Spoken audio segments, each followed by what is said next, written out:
De quoi tu te souviens de ta situation avant qu'on a démarré l'accompagnement? J'étais complètement débordée tout le temps. J'avais peur quand mes enfants venaient à la maison. Je criais tout le temps. Je voyais que des mauvais moments. Ouais, je pensais que j'étais peut-être même pas faite pour avoir des enfants. C'était trop pour moi. Le problème que tu m'expliquais, que tu avais avant de démarrer l'accompagnement, le fait d'avoir des gestes violents avec tes enfants, comment est-ce que ce problème impactait ta vie?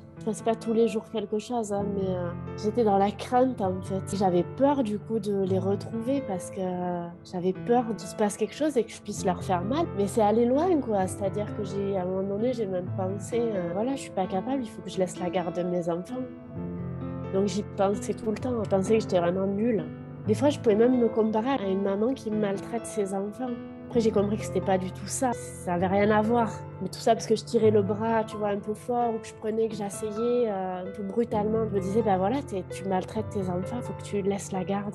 Tellement ça m'obnubilait, ça a impacté vachement mon moral. Et surtout, je voyais que les mauvais moments. Qu'est-ce que tu avais envisagé comme solution?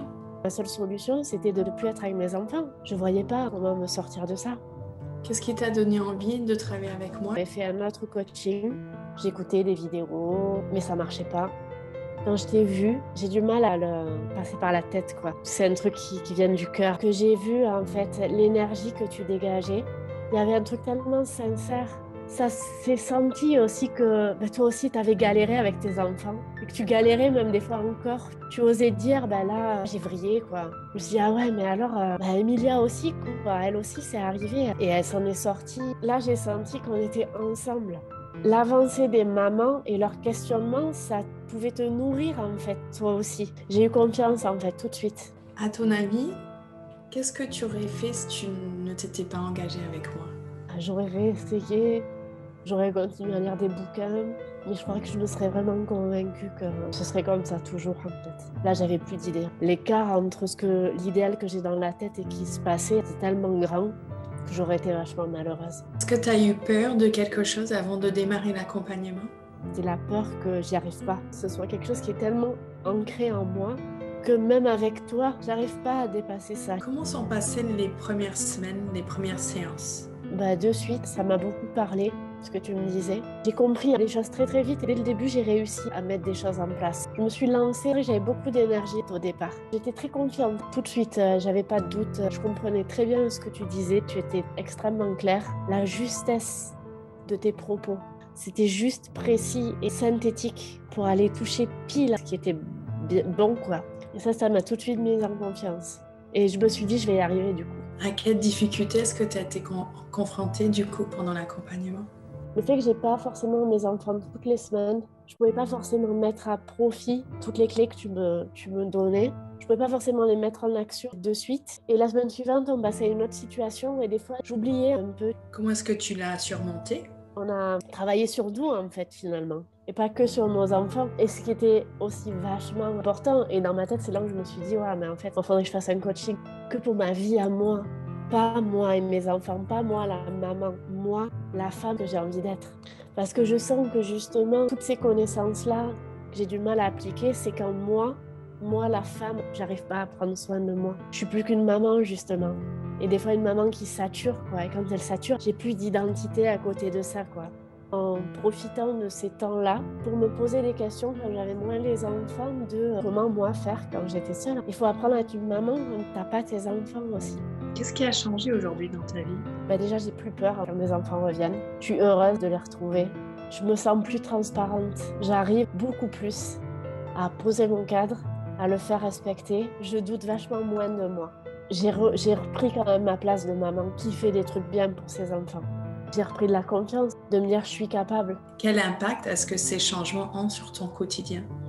Mais je me mets moins de pression, je suis moins stressée, je suis plus joyeuse, je suis plus sereine à plein de moments. Alors qu'avant, la tristesse, elle était vachement plus importante que la joie. Le stress, il était plus important que la sérénité. Donc ça, rien que pour ça, c'est énorme. Et du coup, qu'est-ce que tu ressens par rapport à ça? Beaucoup de satisfaction, d'avoir suivi du coup ce coaching et beaucoup de gratitude envers toi aussi pour tout ce que tu nous as appris. Ça me donne de l'espoir. Je la vois clairement, quoi, cette image de maman que j'ai envie d'être, qui est une image réelle aussi, de quelqu'un qui va être face à des difficultés et qui a le moyen de les affronter, quoi. J'avais pas commencé ce coaching, mais j'aurais plus eu d'espoir que ça change. Est-ce que tu as un message pour des mamans qui se posent la question de est-ce que ce type d'accompagnement pourrait les aider? Que justement, si on se pose la question, c'est qu'il faut le faire. Si on ressent justement un peu d'énergie, qu'on a envie de changer, qu'on ne sait pas comment faire, il faut se faire accompagner. Parce que sans ça, on peut toujours avoir l'élan, mais tout le temps on s'arrête. C'est pas si évident en fait de changer des choses qui semblent être cristallisées depuis un moment, qu'effectivement c'est un investissement qui est rien quelque part par rapport à ce que ça apporte, quoi.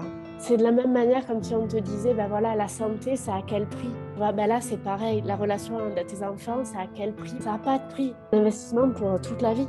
Quand on perd pied, il faut trouver la personne ressource et quand on l'a trouvée, il faut se lancer. Et je pense que tu es vraiment la personne idéale. Vraiment, j'ai vu d'autres coachs, j'ai suivi plein de vidéos et jamais ça m'a parlé comme toi, tu as réussi à me parler. Je le pense, mais du fond du cœur. Je souhaite vraiment que tu puisses accompagner des centaines de mamans.